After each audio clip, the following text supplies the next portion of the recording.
Pembahasan di pagi hari ini kita akan membahas Siratul Mustafa alaihi salatu wassalam, di mana kita akan mengkisahkan tentang beberapa mawakif tentang khuznu atau bukaun Nabi sallallahu alaihi wasallam, kesedihan dan tangisan Nabi sallallahu alaihi wasallam.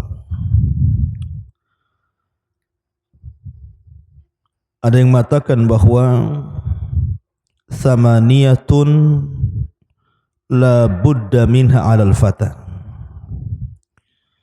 wa la budda an tajriya 'alaihi thamaniyah: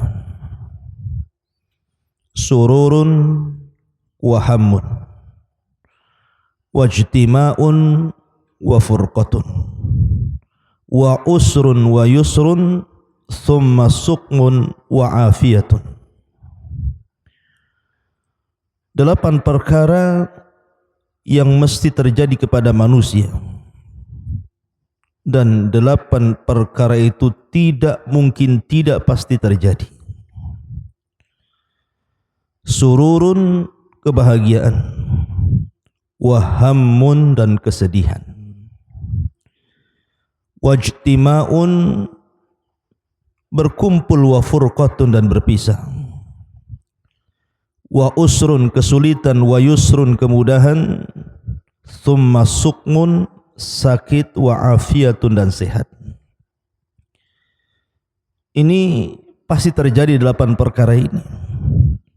Imma manusia itu senang, atau mungkin dia sedih, atau mungkin dia berkumpul, atau mungkin dia berpisah, atau mungkin dia sulit, atau mungkin dia mudah, atau mungkin dia sakit, atau mungkin dia sehat. Itulah perjalanan dunia. Wa tilkal ayyamu nudawiluha bainan nas. Dan begitulah hari-hari Allah Subhanahu wa taala akan putarkan kepada manusia, tidak terkecuali, termasuk juga Nabi sallallahu alaihi wa ala alihi wasallam. Ma'asyiral muslimin, para pemirsa yang dimuliakan Allah Subhanahu wa taala, maka begitu juga yang dialami Nabi sallallahu alaihi wasallam. Ada beberapa tempat dan kisah dari Nabi sallallahu alaihi wasallam bagaimana Nabi sallallahu alaihi wasallam bisa menangis, bahkan mengalami kesedihan. Ya, wajar, dia manusia, bukan malaikat. Maka kita akan mengkisahkan beberapa kisah dari kesedihan Nabi sallallahu alaihi wasallam dan tangisan beliau untuk dijadikan ibrah dan pelajaran kepada kita. Ma'asyiral muslimin yang dimuliakan Allah Subhanahu wa taala. Kisah yang pertama datang daripada Atha ibn Abi Rabah rahimahullahu taala. Dia mengatakan, dakhaltu ana wa Ubaidillah ibn Umair ala Aisyah radhiyallahu anha. Kata Atha bin Abi Rabah rahimahullahu taala mengatakan, aku masuk dan juga Ubaidillah ibn Umair ke rumah Aisyah radhiyallahu anha. Faqalat li Ubaid ibn Umair, maka Aisyah radhiyallahu anha berkata kepada Ubaid ibn Umair, qad ana laka an tazur, baru sekarang kamu berziarah kepadaku. Faqala, maka dia mengatakan, aqulu ya ummah, ya wahai ibundaku. Kemudian dia mengatakan sampai kepada ujung cerita yang intinya adalah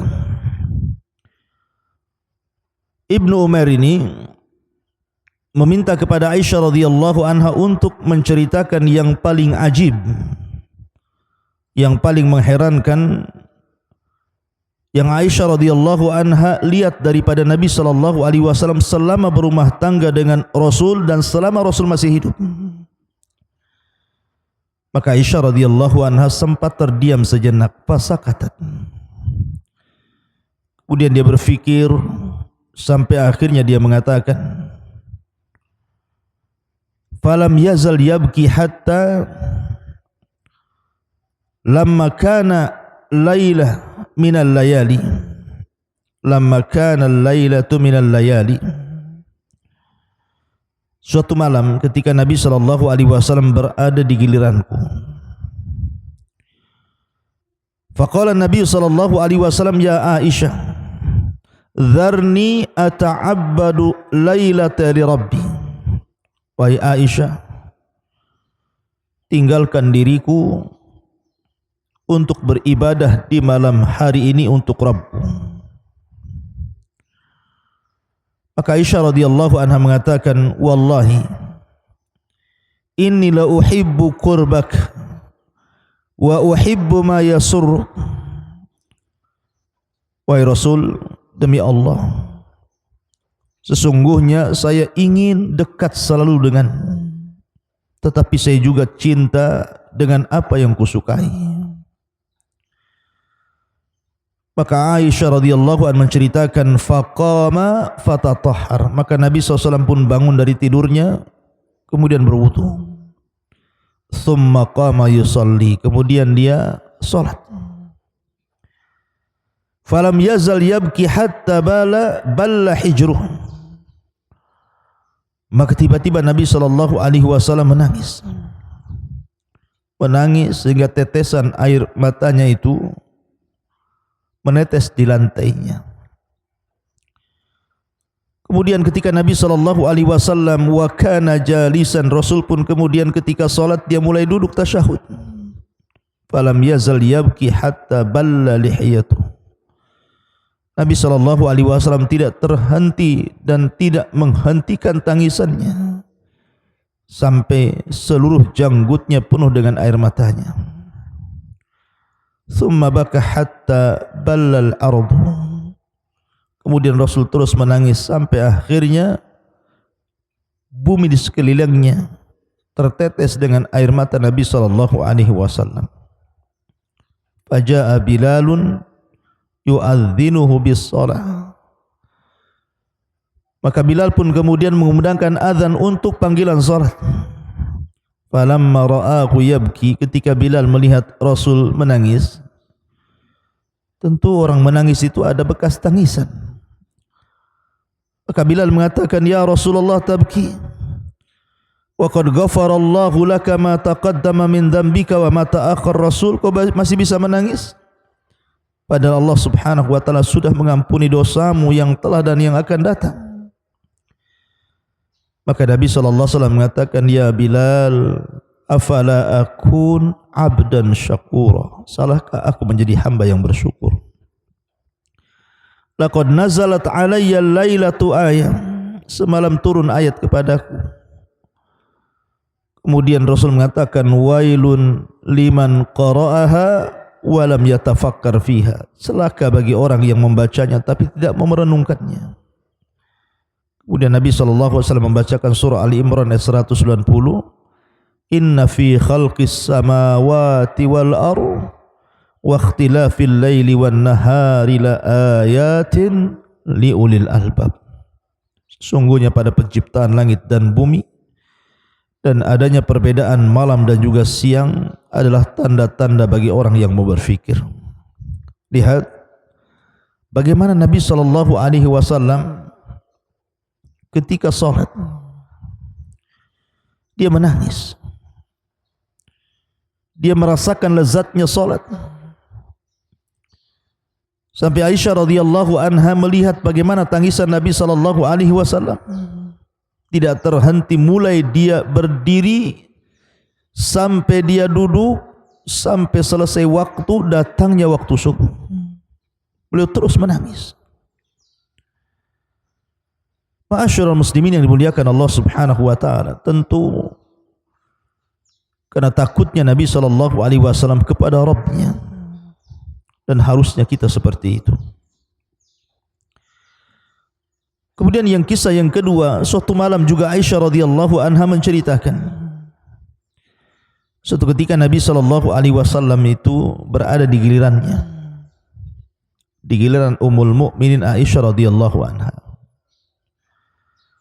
Maka Nabi SAW sebagaimana biasa, beliau selalu menyandarkan kepalanya di paha Aisyah radhiyallahu anha sampai terlelap tidur, baru Aisyah tertidur. Begitulah kebiasaan Rasul dengan Ummul Mukminin Aisyah radhiyallahu anha. Sampai suatu malam ketika giliran Aisyah radhiyallahu anha, Rasul meletakkan kepalanya di paha Aisyah radhiyallahu anha. Dipandangnya oleh Aisyah radhiyallahu anha itu wajah Nabi yang mulia alaihi salatu wassalam. Maka Aisyah radhiyallahu anha membayangkan sesuatu, tiba-tiba meneteskan air mata. Dan tetesan air mata Aisyah radhiyallahu anha mengenai pipi Nabi sallallahu alaihi wasallam. Sontak saja Rasul terbangun, kemudian duduk dan memandang wajah istrinya yang sedang menangis. Kata Nabi SAW, "Wa ma yubkiki ya Aisyah wa limad dumu?" Aisyah, kenapa engkau menangis? Dan kenapa sampai meneteskan air mata? Ada apa gerangan? Maka Aisyah radhiyallahu anha mengatakan, "Ya Rasulullah, tadzakkartu yaumal qiyamah." Rasul, aku teringat dengan hari kiamat. Hal tadhkuru bi ahlika yaumal qiyamah ya Rasulullah? Apakah jika datang hari kiamat engkau masih peduli dengan keluargamu? Kau masih ingat dengan diriku? Maka Nabi SAW menghela nafas dan mengatakan, "Ya Aisyah, amma fi thalathati mawatin fala yadhkur ahadun ahada." Adapun di 3 tempat wahai Aisyah, engkau tidak mungkin ingat siapapun. Adapun di 3 tempat wahai Aisyah, kau tidak akan ingat siapapun. Kemudian Nabi SAW menyebutkan 3 perkara ketika seseorang melintas di titian Siratal Mustaqim. Ketika orang berusaha untuk mendapatkan catatan apakah dengan tangan ataukah kirinya. Kemudian ketika di dalam penimbangan amal, apakah amalan kebaikannya berat ataukah justru ringan. Maka di 3 tempat ini kata Rasul, engkau tidak akan ingat siapapun kecuali dirimu. Ma'asyiral muslimin yang dimuliakan Allah Subhanahu wa taala. Kemudian juga kisah yang ketiga, ketika Nabi SAW detik-detik menjelang wafatnya, Nabi SAW sempat mengunjungi para syuhada Uhud. 70 syuhada Uhud yang sudah gugur di perang Uhud. Nabi SAW datang ke kuburannya kemudian berziarah. Kemudian Nabi SAW mendoakan mereka dan mengatakan, "Assalamualaikum ya syuhada Uhud, wa inna insyaallahu bikumul lahiqun." Keselamatan bagi kalian wahai penduduk syuhada Uhud. Sesungguhnya jika Allah berkehendak, kami pun akan menyusul kalian. Kemudian Nabi SAW meninggalkan kuburan syuhada Uhud setelah berdoa untuk mereka.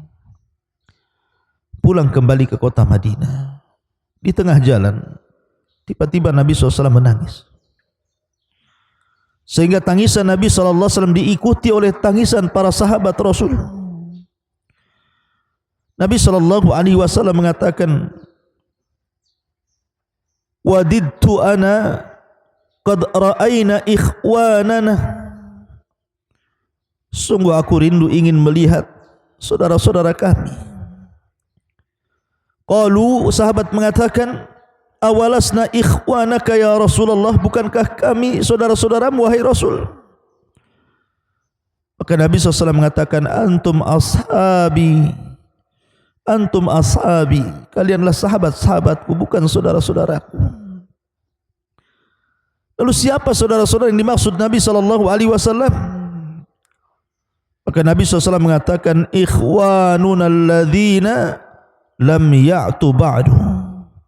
Saudara-saudaraku adalah orang-orang yang datang sepeninggalku.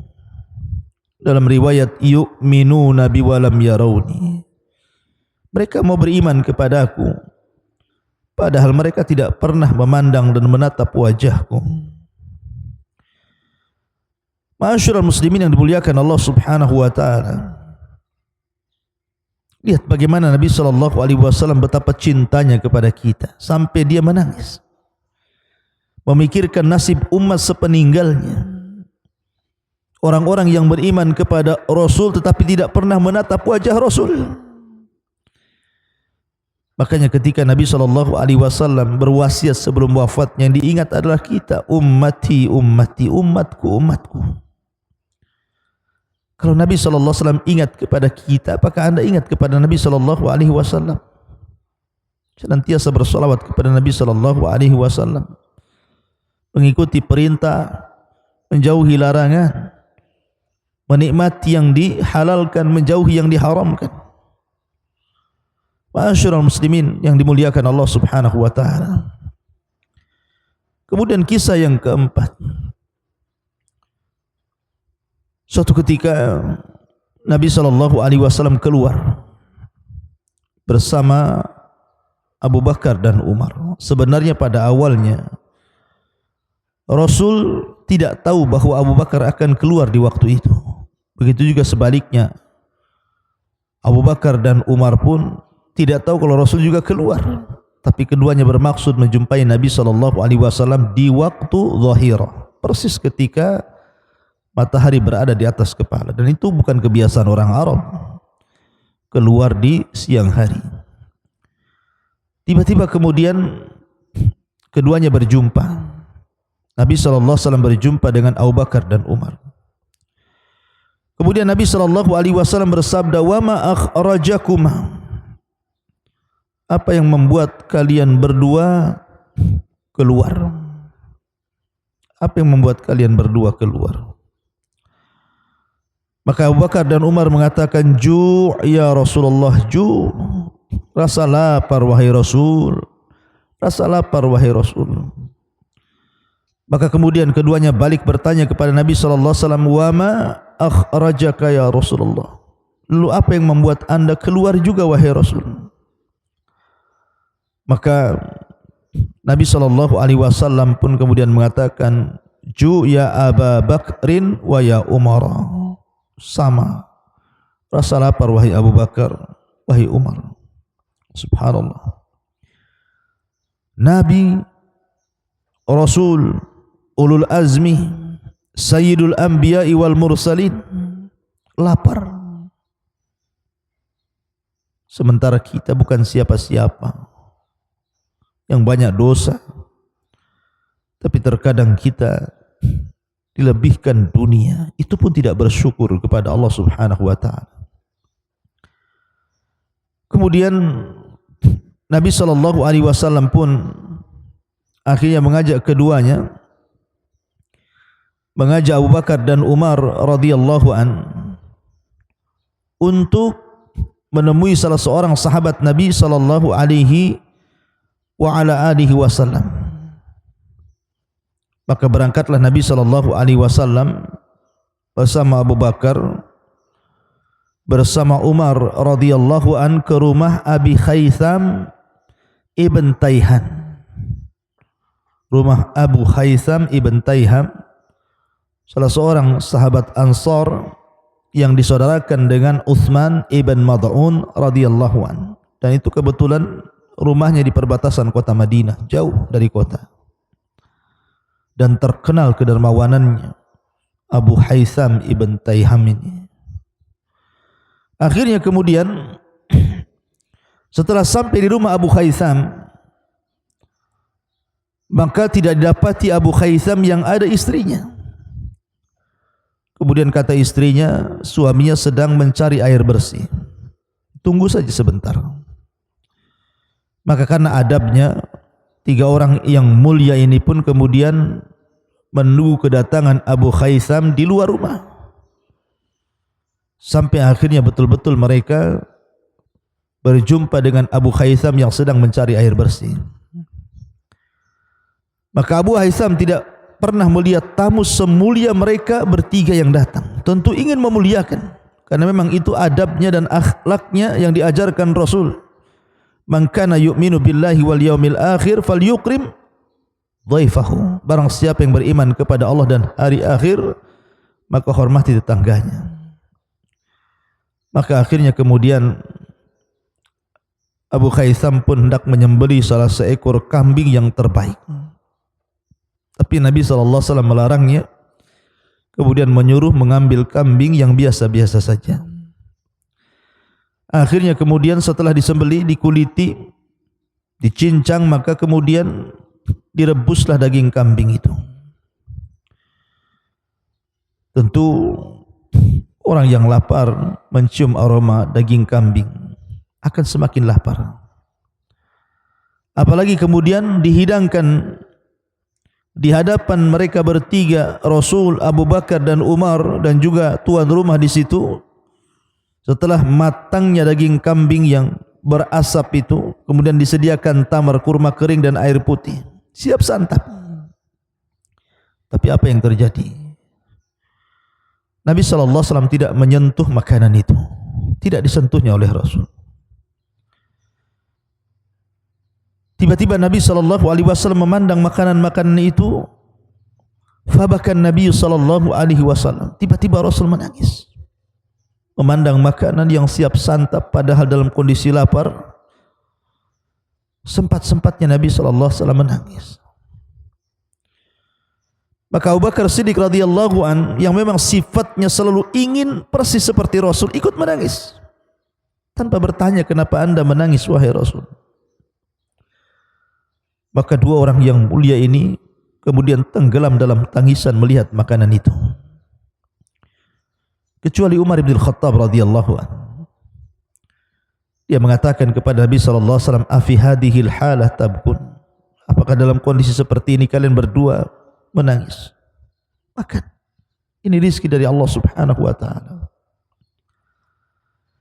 Maka Nabi SAW mengatakan, ya Umar, alhaakumut takatsur hatta zurtumul maqabir, kalla sawfa ta'lamun, thumma kalla sawfa ta'lamun,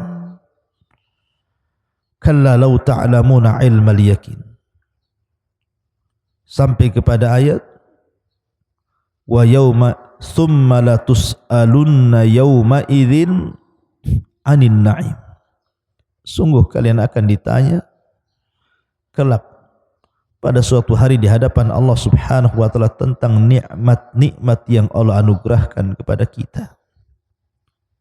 Seolah-olah Rasul ingin mengatakan, ya Umar, daging kambing yang kita akan santap ini, kurma kering yang kita akan santap ini, dan air bersih, air segar yang kita akan minum ini semua nikmat Allah. Semua akan ditanya. Subhanallah, pelajaran yang berharga.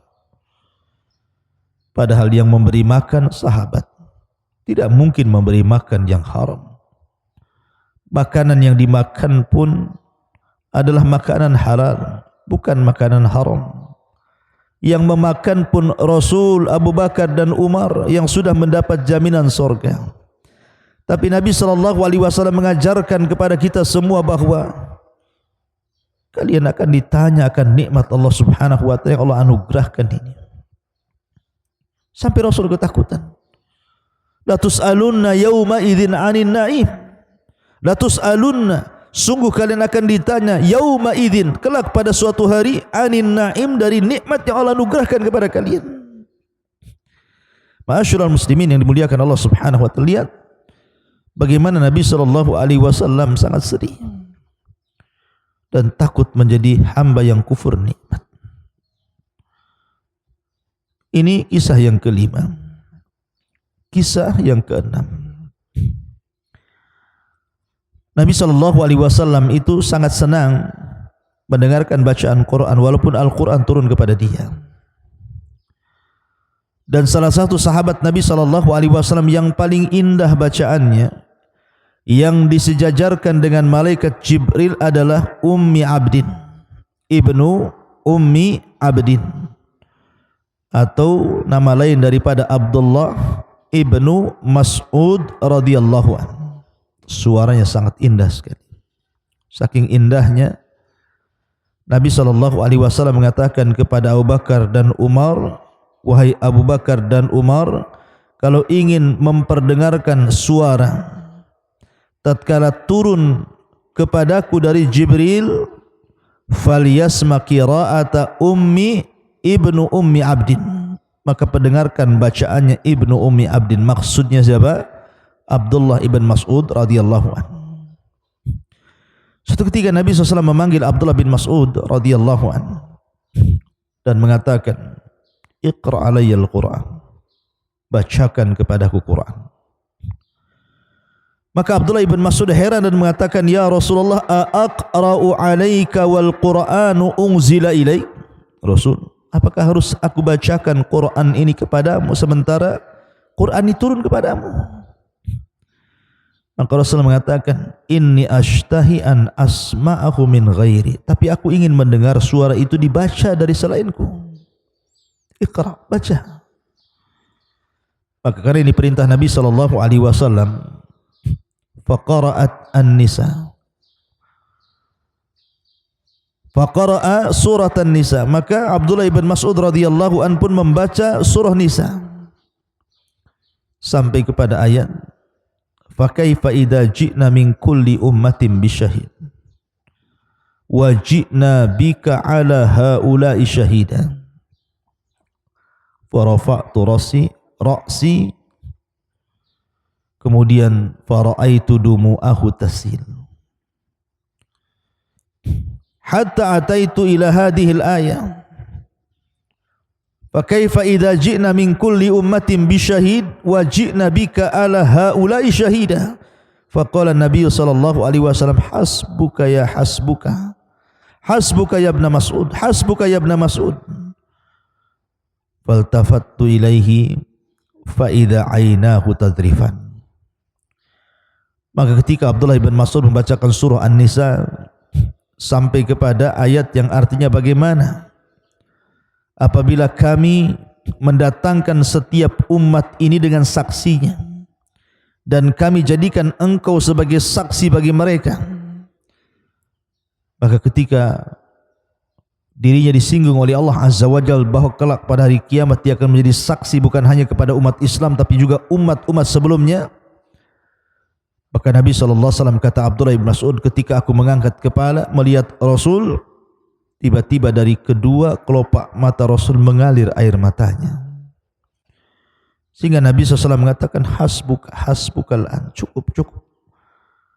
Kemudian kata Abdullah bin Mas'ud radhiyallahu an, maka aku melihat kedua matanya deras, banjir dengan air mata karena takutnya kepada Allah Subhanahu wa taala. Ini juga salah satu tangisan Nabi SAW. Kemudian yang berikutnya dari Anas bin Malik radhiyallahu an. Jadi suatu ketika salah satu putra Nabi SAW yang bernama Ibrahim, putra daripada Maria Al-Qibtiyah, itu meninggal dunia karena sakit dan usianya sudah 1 tahun 8 bulan. Dan sebelumnya Rasul sudah meninggal oleh anak laki-lakinya seperti Qasim, kemudian Abdullah, dan yang terakhir Ibrahim, putra budaknya Maria Al-Qibtiyah. Ketika Abdurrahman bin Auf radhiyallahu an memberitahu akan wafatnya Ibrahim, Nabi SAW sedih. Kesedihan Nabi SAW akan wafatnya putra beliau Ibrahim sehingga Rasul sampai menangis. Abdurrahman bin Auf heran sehingga dia bertanya kepada Nabi SAW, Rasul, bukankah engkau yang melarang tidak boleh menangis saat ada kematian?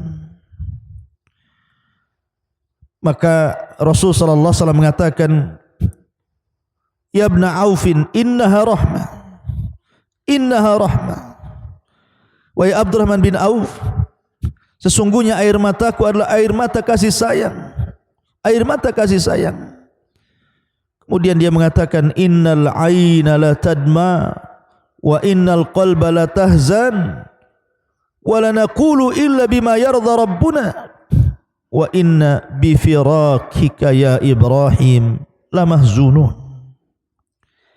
Sesungguhnya air mata ini bisa mengalir, hati ini bisa bersedih, tetapi kami tidak mungkin mengucapkan sesuatu kecuali karena ucapan itu diredai Allah subhanahu wa ta'ala. Dan ketahuilah wahai Abdurrahman, berpisahnya diriku dengan Ibrahim itu menyesakkan dada, menyisakan kesedihan yang luar biasa. Makanya aku menangis. Ya, karena musibah terberat dalam kehidupan kita ini, apabila orang yang kita cintai meninggalkan kita, terlebih kalau itu adalah buah hati kita, darah daging kita, anak kita tercinta, meninggal di hadapan kita. Itu yang dirasakan Nabi SAW. Ma'asyiral muslimin yang dimuliakan Allah subhanahu wa ta'ala. Kemudian juga Nabi SAW pernah menangis ketika ada beberapa kabilah datang kepada Nabi SAW untuk meminta para pakar Quran mengajarkan Al-Quran di kabilah-kabilah mereka. Maka mengutuslah Nabi SAW sab'ina min ashabihi, 70 dari sahabatnya, semua pakar-pakar Quran. Rupanya itu siasat orang-orang itu sengaja meminta kepada Nabi SAW 70 para sahabat untuk dibantai, untuk dibunuh. Maka betullah ketika 70 sahabat Rasul yang pakar Quran yang diutus Rasul, tiba-tiba ketika sampai di Bi'rul Ma'unah, sumur Ma'unah, mereka dikepung, mereka dibantai, mereka dibunuh. Maka Nabi SAW mendengar bahawa 70 para pakar Quran yang diutusnya untuk mengajarkan Quran rupanya dikhianati sehingga mereka dibantai dan dibunuh. Fahazina khuznan syadidan, Rasul pun sangat sedih sekali, sedih bukan main. Sehingga Anas ibn Malik radhiyallahu anhu mengatakan, "Ma ra'aitu Rasulullah sallallahu alaihi wasallam wajada ala sariyatin ma wajada ala sab'in alladzina usibu yawma bi'ril ma'unah.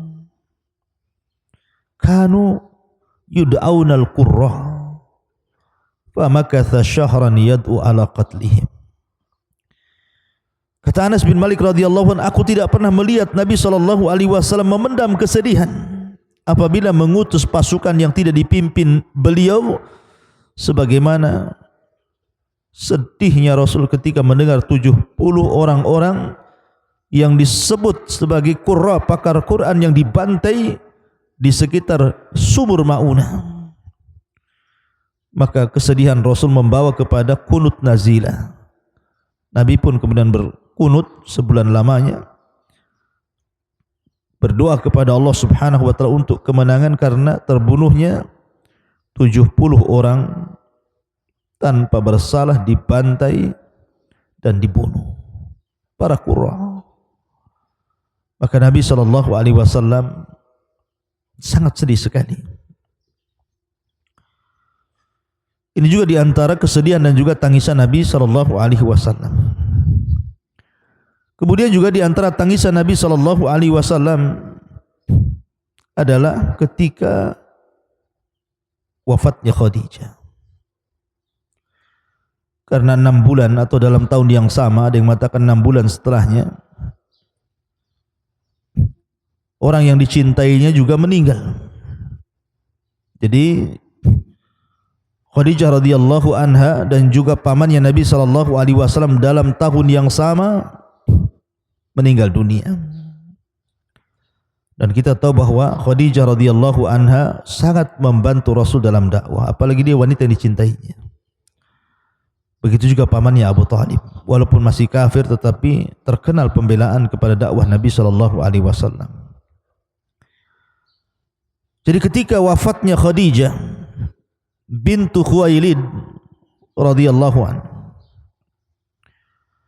kita tahu Khadijah sekali lagi adalah sahabiah sekaligus istri Nabi sallallahu alaihi wasallam yang pertama kali beriman sebelum yang lainnya, yang pertama kali membenarkan sebelum yang lainnya, yang pertama kali menafkahkan hartanya di jalan Allah Subhanahu wa taala sebelum yang lainnya, sebelum Abu Bakar, sebelum Utsman, sebelum Abdurrahman bin Auf dan orang-orang kaya setelahnya.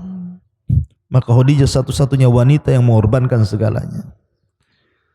Sehingga wajar kalau seandainya Nabi SAW sangat jatuh cinta dengan Khadijah bintu Khuwailid radhiyallahu anha.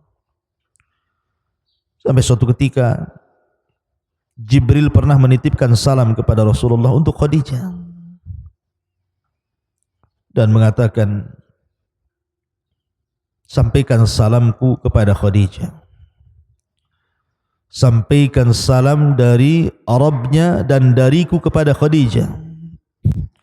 Wa basyirha bi baitin fil jannati min qasabin wala sakhab wala nasab. La sakhaba wala nasaba. Kabarkan kepada Khadijah istri Muhammad bahwa Allah Subhanahu wa taala telah membuatkan satu rumah di sorga yang terbuat dari mutiara, yang tidak ada kebisingan di dalamnya dan tidak ada kelelahan dan keletihan padanya.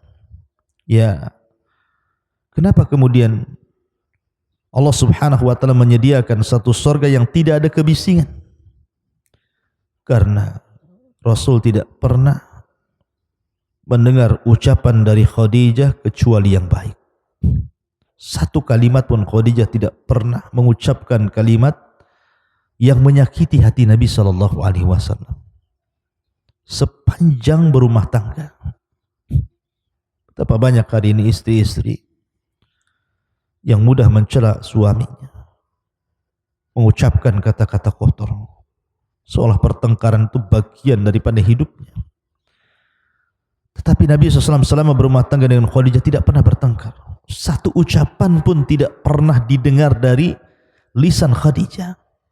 Maka al-jaza'u min jinsil amal, balasan itu sebagai amalannya. Khadijah pun diberikan sorga yang tidak ada kebisingan, karena selama berumah tangga dengan Rasul tidak pernah merasa bising dengan ucapan Khadijah. Wala nasab, dan juga keletihan, karena Khadijah tidak pernah letih membantu Rasul, menegakkan dakwah Rasul. Dia harus menghabiskan seluruh kekayaannya untuk membantu dakwah Rasul, membesarkan anak-anak Rasul, sampai akhirnya Allah takdirkan Khadijah wafat mendahului baginda sallallahu alaihi wasallam. Masyarul muslimin yang dimuliakan Allah Azza wa Jalla, saat wafatnya Khadijah bintu Khuwailid radhiyallahu anha, maka Nabi sallallahu alaihi wasallam belum mampu melupakan kecintaan beliau kepada Khadijah. Bahkan apabila salah seorang saudaranya masuk, Halah bintu Khuwailid mengetuk pintu, maka Nabi SAW terkadang terbayang istrinya, terbayang sosok Khadijah, wajahnya, kelembutannya, kebaikannya, tutur katanya, akhlaknya, sehingga Nabi SAW terkadang menangis. Bahkan di awal kematian Khadijah, Nabi SAW sangat terpukul sekali, betul-betul sangat terpukul. Makanya tahun wafatnya Khadijah itu disebut Amul Hazni, tahun kesedihan. Tahun kesedihan. Rasulullah SAW lebih banyak merenung, termenung, terkadang melihat sesuatu dengan penglihatan kosong, terbayang Khadijah, Sehingga apabila Nabi SAW sudah memiliki banyak istri pun masih teringat dengan Khadijah. Apabila teringat dengan Khadijah, maka disembelihkan seekor kambing kemudian dibagi-bagikan ke teman-teman Khadijah yang masih hidup. Ini pula yang membuat Aisyah radhiyallahu anha cemburu dan mengatakan, ya Rasulullah, kenapa kau ingat orang yang sudah tua pun sudah meninggal? Di hadapanmu ada gadis yang masih muda. Kenapa engkau selalu teringat dengan orang tua itu? Maka Nabi SAW mengatakan, ma abdalanillahu azza wa jal khaira minha Aisyah. Allah tidak pernah menggantikan untukku yang lebih baik daripada Khadijah. Amanat bi idh kafaraniyan nas. Dia beriman kepadaku ketika manusia kufur. Wa saddaqani idh kadzdzabaniyan nas. Dia yang membenarkan di saat manusia mendustakanku. Wa wasatni bimaliha. Dan dengan hartanya dia sedekahkan untuk perjuangan dakwahku. Wa razaqanillahu, dan Allah subhanahu wa ta'ala rizkikan kepadaku dari sulbinya semua anak-anakku yang harramani auladun nisa, yang Allah haramkan anak-anak dari istri-istriku yang lainnya termasuk dirimu. Jadi Nabi SAW sedih karena kebaikan Khadijah bintu Khuwailid. Ma'asyiral muslimin yang dimuliakan Allah subhanahu wa ta'ala, bahkan Nabi SAW juga pernah sedih ketika wafatnya Hamzah ibn Abi Talib di perang Mu'tah. Sampai Rasulullah SAW ketika itu berada di Madinah, sementara Hamzah di Mu'tah. Jibril mendatangi Rasul memberi kabar duka kematian Ja'far ini. Maka Nabi SAW datang kepada keluarganya Ja'far, mengelus putra-putra Ja'far karena mereka sudah yatim. Kemudian Nabi SAW menangis dan mengatakan, ala misli Ja'far fal tabkil bawahki.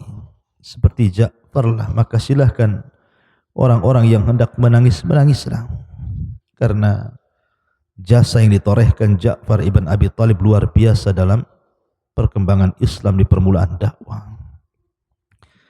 Ma'asyiral muslimin yang dimuliakan Allah subhanahu wa ta'ala, ini di antara beberapa kisah Nabi SAW sedih dan menangis, dan banyak kisah-kisah yang lainnya karena juga waktu yang kurang panjang. InsyaAllah kita lanjutkan di lain kesempatan. Subhanakallah bihamdika asyhadu an la ilaha illa anta astaghfiruka wa atubu ilaik. Allahu ta'ala alam. Assalamualaikum warahmatullahi wabarakatuh.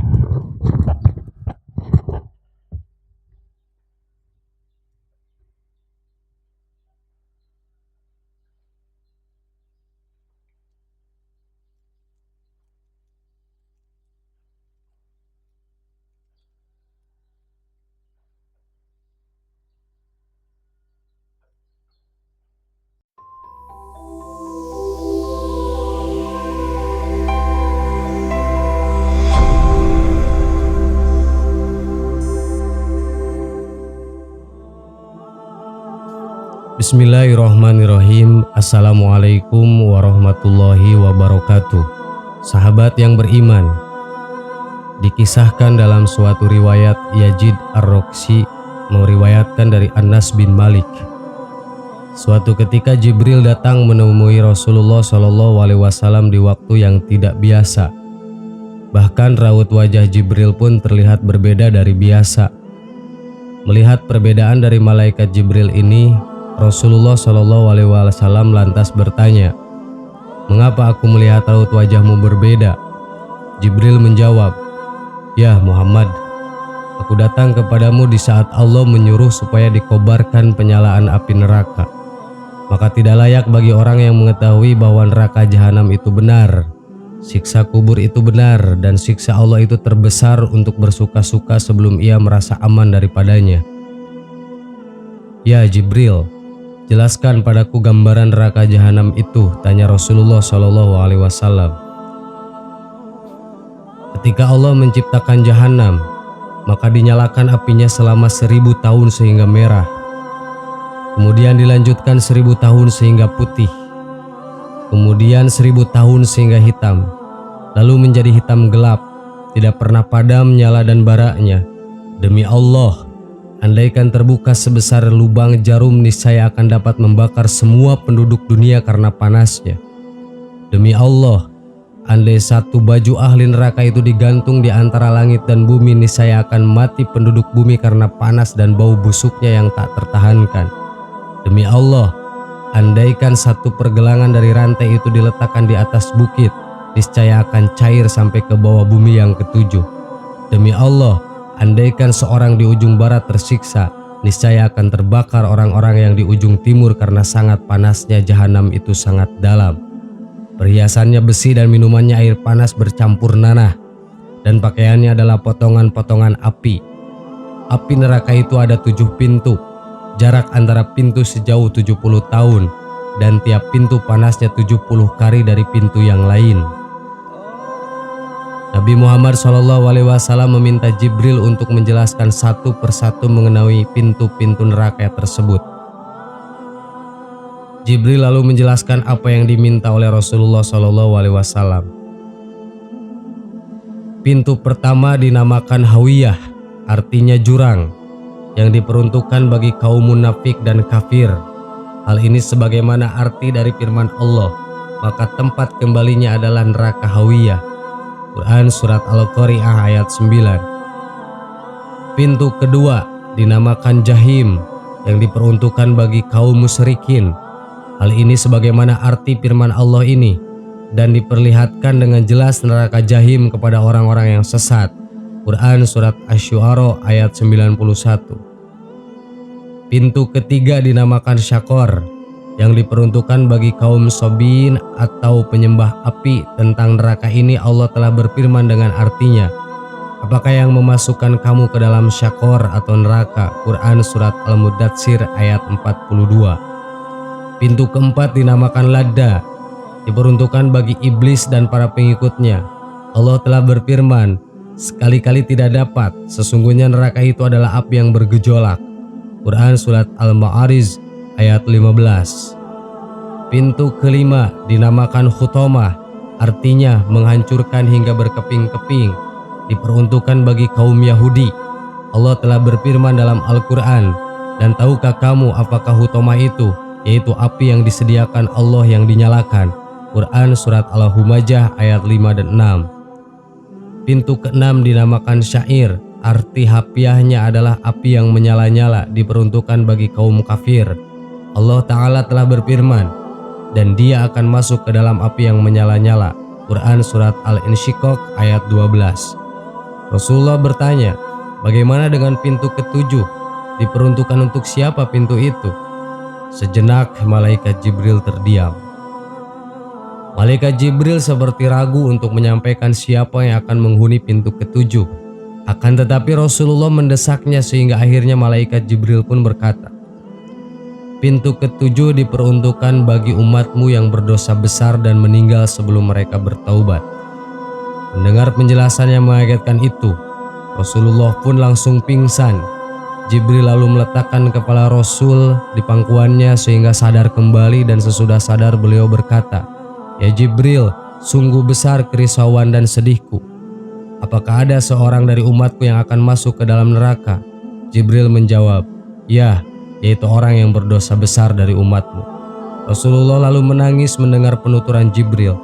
Jibril pun ikut menangis.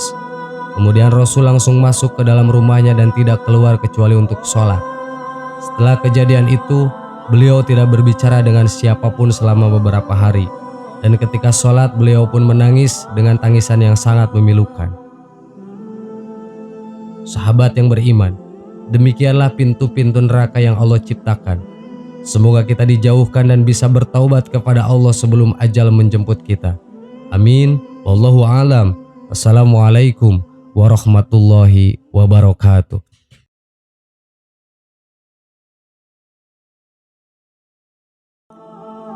Bismillahirrahmanirrahim. Assalamualaikum warahmatullahi wabarakatuh.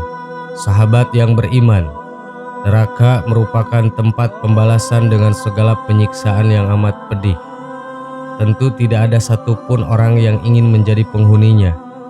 Akan tetapi ada banyak orang yang akhirnya terjerumus ke dalamnya karena perbuatan mereka selama berada di dunia. Banyak orang yang tidak menyadari bahwa kehidupan di dunia hanyalah sementara. Mereka mulai terlena dengan kenikmatan dan bujuk rayu iblis untuk melakukan perbuatan maksiat. Padahal akhirat menjadi kehidupan yang sebenarnya bagi semua makhluk. Dosa dan kemaksiatan itu membuat banyak orang akhirnya masuk neraka dan menjadi penghuni yang kekal di dalamnya. Bahkan ada di antara mereka yang tidak akan pernah keluar dari dalamnya dan tidak akan pernah mati. Siapa mereka? Berikut informasi selengkapnya. Penghuni yang akan kekal berada dalam neraka adalah orang-orang kafir dan orang-orang musyrik. Mereka adalah kaum yang tidak mempercayai Allah sebagai satu-satunya zat yang harus disembah. Orang-orang ini justru menyekutukan Allah dengan yang lainnya. Allah Subhanahu wa Ta'ala berfirman, "Dan orang-orang yang mendustakan ayat-ayat Kami dan menyombongkan diri, mereka itu penghuni-huni neraka, mereka kekal di dalamnya." Quran Surat Al-A'raf ayat 36. Andai kata berhala-berhala itu Tuhan, tentulah mereka tidak masuk neraka dan setiap mereka akan kekal di dalamnya. Quran Surat Al-Anbiya ayat 99. Bagi orang kafir, mereka akan merasakan pedihnya disiksa di dalam neraka jahanam. Bahkan mereka tidak akan dibinasakan oleh Allah Subhanahu wa Ta'ala. Hal ini terdapat dalam firman Allah yang artinya, "Dan orang-orang kafir, bagi mereka neraka jahanam, mereka tidak dibinasakan sehingga mereka tidak mati dan tidak pula diringankan dari azabnya." Quran Surat Al-Fatir ayat 36. Adapun orang-orang yang kafir dan mendustakan ayat-ayat Kami, mereka itu penghuni neraka, mereka kekal di dalamnya. Quran Surat Al-Baqarah ayat 39. Sesungguhnya orang-orang kafir dan mereka mati dalam keadaan kafir, mereka itu mendapat laknat Allah, para malaikat dan seluruh manusia. Mereka kekal di dalam laknat itu. Tidak akan diringankan siksa mereka dan tidak pula mereka diberi penangguhan. Quran Surat Al-Baqarah ayat 161-162. Tidakkah mereka orang-orang munafik yang mengetahui bahwa orang menentang Allah dan Rasul-Nya, maka sesungguhnya neraka jahanamlah baginya, ia kekal di dalamnya, itu adalah kehinaan yang besar. Quran Surat At-Taubah ayat 63. Tidaklah pantas orang-orang musyrik itu memakmurkan masjid-masjid Allah, sedang mereka mengakui bahwa mereka sendiri kafir. Itulah orang-orang yang sia-sia pekerjaannya dan mereka kekal di dalam neraka. Quran Surat At-Taubah ayat 17. Karena mereka akan kekal di dalamnya, Allah Subhanahu wa Ta'ala melukiskan siksaan neraka sebagai siksaan yang abadi, yang tidak akan ada akhirnya dan akan berlangsung selamanya. Mereka ingin keluar dari neraka, padahal mereka sekali-kali tidak dapat keluar dari sana, dan mereka memperoleh azab yang kekal. Quran Surat Al-Maidah ayat 37. Kemudian dikatakan kepada orang-orang yang lalim atau musyrik itu, rasakanlah olehmu siksaan yang kekal. Kamu tidak diberi balasan melainkan dengan apa yang telah kamu kerjakan. Quran Surat Yunus ayat 52. Sahabat yang beriman, demikianlah informasi mengenai kaum yang akan kekal di dalam neraka. Ternyata mereka terdiri dari kaum kafir dan musyrik yang senantiasa mendustakan ajaran dan perintah Allah Subhanahu wa Ta'ala. Maka neraka menjadi tempat yang pantas mereka huni. Semoga kita bukan termasuk ke dalam dua golongan kaum tersebut. Amin. Wallahu a'lam. Wassalamualaikum warahmatullahi wabarakatuh.